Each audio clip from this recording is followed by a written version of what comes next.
Sorry sorry I am sorry. मी खरंच खूप मूर्ख आहे, खूप मूर्ख आहे. खूप मोठी चूक केली मी.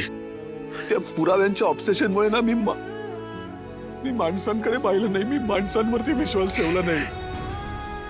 आणि फक्त तुम्ही मला माफ केलं ना तरी सुद्धा ते गिल्ट नाही जाणार. असं नको समजू यार प्लीज समर. ऐका ना, माझं ना डोकं ऑलरेडी खूप उठलंय. आता हे बंद करा. मला या विषयावर आता बोलायचं नाही. एकदम गप्प बसा.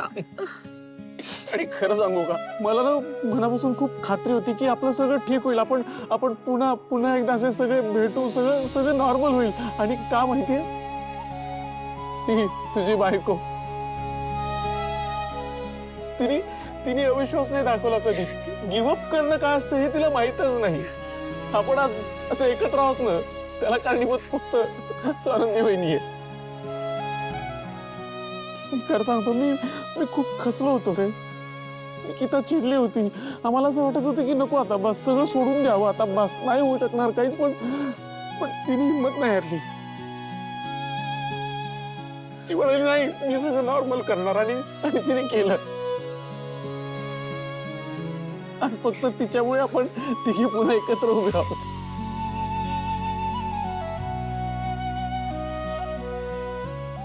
मला सांग, ऑफिस मध्ये कसं सुरू आहे सगळं?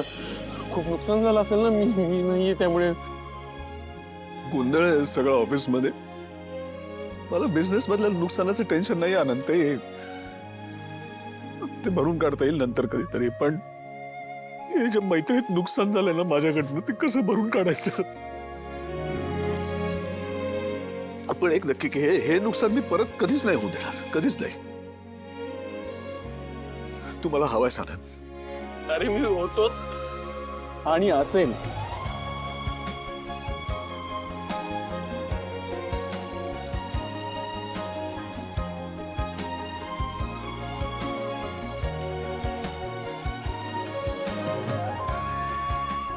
मी जाते घरी.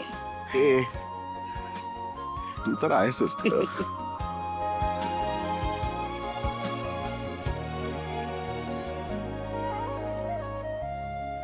स्वानंदी, अगं ये, तुला पण घेतलंय आता आम्ही आमच्या ग्रुपमध्ये. ये.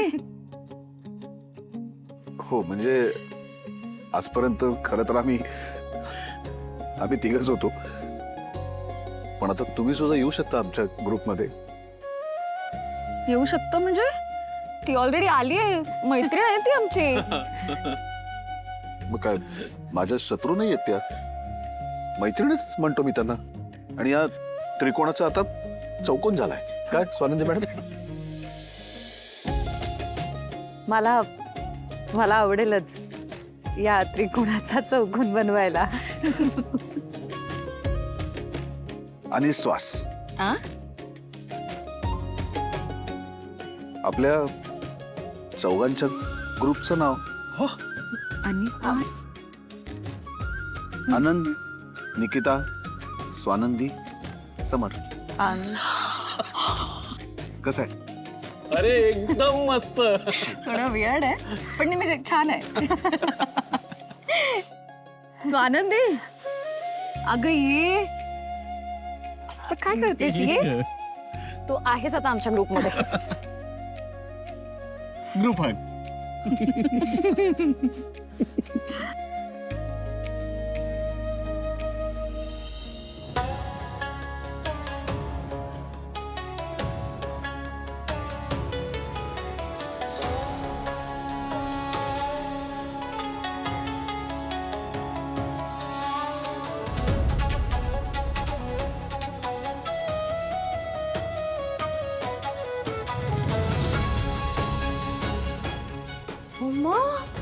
पैसे? वाव, मला दे ना 3000 रुपीज. दे ना प्लीज. हवे होते, प्लीज दे ना यार. गप गा. तुला कशाला हवेत पैसे? मला ते गेट रेडी विथ मीचा व्हिडिओ करायचा आहे. गप गा. काही पैसे वगैरे नाही मिळणार. ते पै करून मी पैसे जमा केलेत. तुझ्या बाबांचा वाढदिवस येतोय ना, म्हणून मस्त त्यांचा वाढदिवस मला साजरा करायचा आहे. विसरले परत. So cute, so special. काय, कसा सेलिब्रेट करणार आहेस तू? पार्टी वगैरे देणार आहेस का? आदिलाला सांग ना, ती मस्तपैकी प्लॅन करेल काहीतरी. गप गा. आदिराला सांग वगैरे मी करेन ना. त्यांना नाही आवडत तशी पार्टी काही. त्यांच्या पद्धतीने करेन, त्यांच्या आवडीचा पदार्थ करेन आणि छोटीशी भेट देईन त्यांना. त्याचं म्युझिक वगैरे नाही आवडत त्यांना, असं काही साधेपणानं आवडतं. पण ना तुला माहितीये हल्ली ना बाबांना अधिरासारख्या पार्टाच आवडतात बरं का. तसं नाहीये काय, ते तिच्या बरोबर असं जरा चांगलं चांगलं वागतात ना, म्हणून तिच्या प्रत्येक गोष्टीला हो का, छान, मस्त, अरे वा असं वगैरे म्हणत असतात. पण चांगुलपणा म्हणजे काही खोटं बोलणं असं नसतं ना. कशाला असं खोटं बोलायचं ना. त्यामुळे मला काय करायचंय, काय ते साधे आहेत ग. त्यांना सगळं साधेपणानं अगदी वाढदिवस वगैरे साजरा करायला आवडतो. मग मी पण साधेपणानंच वाढदिवस साजरा करेन. त्यांना आवडणार बघ तू. अरे माझ्या नवऱ्याचा वाढदिवस आहे, मी सेलिब्रेट करणार.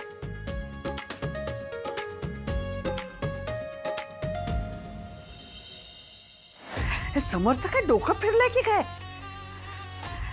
आधी मुलीकडे ढुंकून बघत नव्हता तो.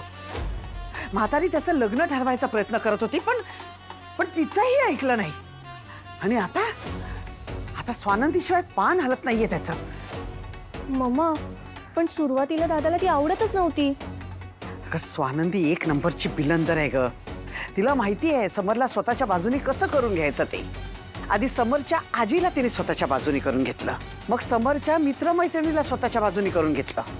झाली ना समरची सगळी माणसं तिची झाली.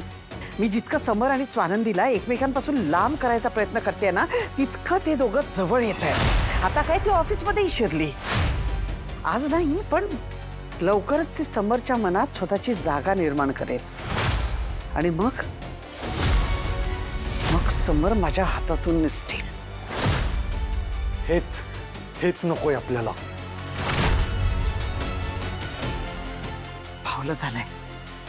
भावलं झालाय समर स्वानंदीच्या हातचा. पण स्वानंदीला हे माहित नाहीये की समरच्या दोऱ्या माझ्या हातात आहेत. इतकी वर्ष माझ्या तालावर नाचवलंय त्याला, आणि कायम त्या दोऱ्या आता माझ्याच हातात राहणार. कशी आहे ती स्वानंदी? Middle class. मला नाही वाटत दादा तिला लाईक करत असेल.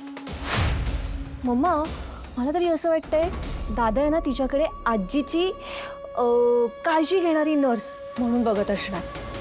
म्हणजे आजीला बरं वाटावं म्हणून तो आजीसमोर तिच्याशी चांगला वागत असणार. उद्या आजी गेली ना की तो तिला बरोबर घराच्या बाहेर हकलून देईल. आपली मी खूप पावसाळे बघितलेत. या जगात अशक्य असं काहीच नाही. कधीही काहीही होऊ शकतं. त्यामुळे समर स्वानंदीच्या प्रेमात पडला असंही होऊ शकतं, किंवा होऊही शकत नाही. पण मला डोक्याची घंटा ऐकू येते. दिवसेंदिवस ती स्वानंदी जास्तीच डोईजड व्हायला लागली. लवकरात लवकर काहीतरी बंदोबस्त केला पाहिजे, नाहीतर उद्या आपला बंदोबस्त होईल, तोही कायमचा.